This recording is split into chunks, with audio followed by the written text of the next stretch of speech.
वापरला जातो। आणि तुम्ही गावामध्ये गेला की तिथं पांडुरंगाची स्वयंभू मूर्ती आहे, पंढरपुरावरनं देव या ठिकाणी आलेली। आपल्याला दिहू आणि पंढरी अशी दोन्ही क्षेत्र घडली जातात। आणि तिथे एक शिळा मंदिर आहे।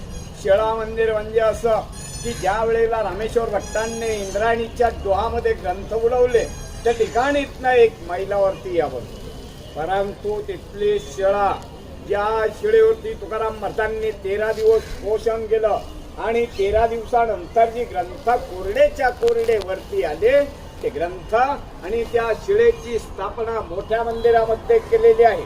आणि मोठ्या मंदिराच्या बाहेर निघालं की उजवी हाताला रातेगार जन्मस्थान आणि इथनं एक 3 मैलावरती एकांतात भजन करण्यासाठी जात होते तो भंडारा डोंगर इथनं 3 मैला या बाजू।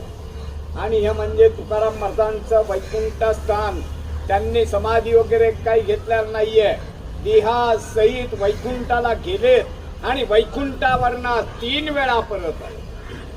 तर संताजी जगनाडांसाठी कसे आले?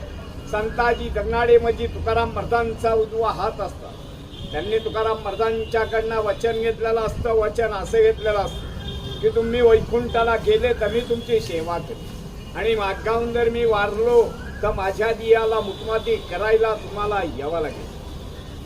मागाहून ते वारले जातात। वारल्याच्या नंतर तिथले गावकरी म्हणजे 5 ते 6 मैल्यांचं गाव आहे सुदुंब्र म्हणून।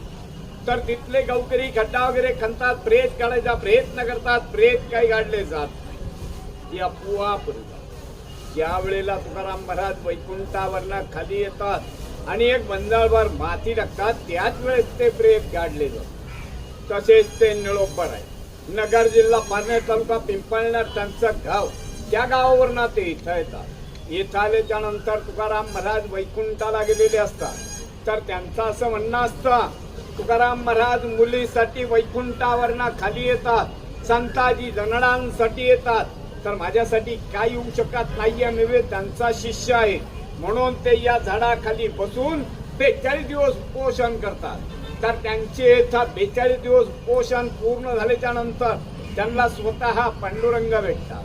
तर ते पांडुरंगाला अभंगाद्वारे असे म्हणतात, येथे तुझा लागी बोलाविले कोणी प्रार्थुल्या वाचून आला शिक्का, निळा म्हणे आम्ही न ओळखीचे देवा, कैयाचा धावा करतस। मी तुकाराम महाराजांचा धावा केलेला आहे, तुझा धावा केलेला नाहीये, तुला मी ओळखत नाहीये, तू इथे आला कशासाठी, असे निळोपार आहे पांडुरंगाला म्हणतात। नंतर पांडुरंगाला प्रश्न पडतो, तुकाराम महाराजांना वैकुंठावरनं खाली पडवतात। तशीच त्यांची मुलगी भागीरथी तुकाराम बीज झाले